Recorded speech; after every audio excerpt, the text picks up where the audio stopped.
শীতের দিনে পিঠে রোদ মেখে একটু কদবেল না খেলে কি চলে বলো? কুলের আচার, কদবেল, এগুলোই তো শীতের দিনের মজা। আগেরবার তোমাদের কুলের আচার দেখিয়েছিলাম, এবার দেখাবো কদবেল মাখা। তার জন্য আমি এখানে 5খানা কদবেল নিয়েছি। কদবেলগুলো কেনার সময় একটু দেখে নেবে, মুখের কাছটা যেন সাদাটে থাকে আর একটু যেন হালকা হয়, তাহলে কদবেলগুলো খুব ভালো হয়। এবার কদবেল মাখার জন্য কী কী লাগবে: লেবু পাতা, কাঁচা লঙ্কা, লঙ্কার গুঁড়ো, নুন, চিনি আর সর্ষের তেল।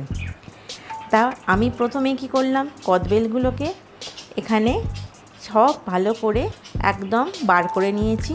খোসা থেকেও বা যে মালাটা থাকে সেই মালাটা থেকে পুরো একদম চেঁচে চেঁচে শাঁসটা বার করে নিয়েছি। এবার এর মধ্যে আমি নুন, চিনি, লঙ্কার গুঁড়ো সব দিয়ে দিচ্ছি। আর এবার দেব কাঁচা লঙ্কাটা। কাঁচা লঙ্কাটা যতটা সম্ভব কুচি কুচি করে কাটবে, তাহলে একদম পুরো মিশে যাবে। কাঁচা লঙ্কাটা অবশ্যই তোমাদের ঝাল যতটা খাবে সেই অনুযায়ী দেবে। আর এটা কিন্তু সত্যি কথা, এই কদবেল মাখা বলো, সেটা কিন্তু একটু চটপটা না হলে কিন্তু ভাল লাগে না, মানে টক টক ঝাল ঝাল একটু হালকা মিষ্টি মিষ্টি থাকবে, তাহলে কিন্তু দারুণ লাগে খেতে। লঙ্কাটা কুচানো হয়ে গেছে। লেবু পাতা নিয়েছি, বলতে ভুলে গেছি, এখানে আমি কটা গন্ধরাজ লেবুর পাতাও নিয়েছি। কারোর যদি গন্ধরাজ পাতা লেবু না পাও বা না থাকে বাড়িতে, কোনো অসুবিধা নেই, কাগজি লেবু বা পাতিলেবুর পাতা নিলেই যথেষ্ট। পাতাগুলোকে দেখো, বেশ 3-4টে করে পাতা আমি রোল করে নিয়ে কুচি কুচি করে লম্বা লম্বা স্ট্রিপে কেটে নিয়েছি। এটাও কিন্তু খুব তাড়াতাড়ি একদম মিশে যাবে এর মধ্যে।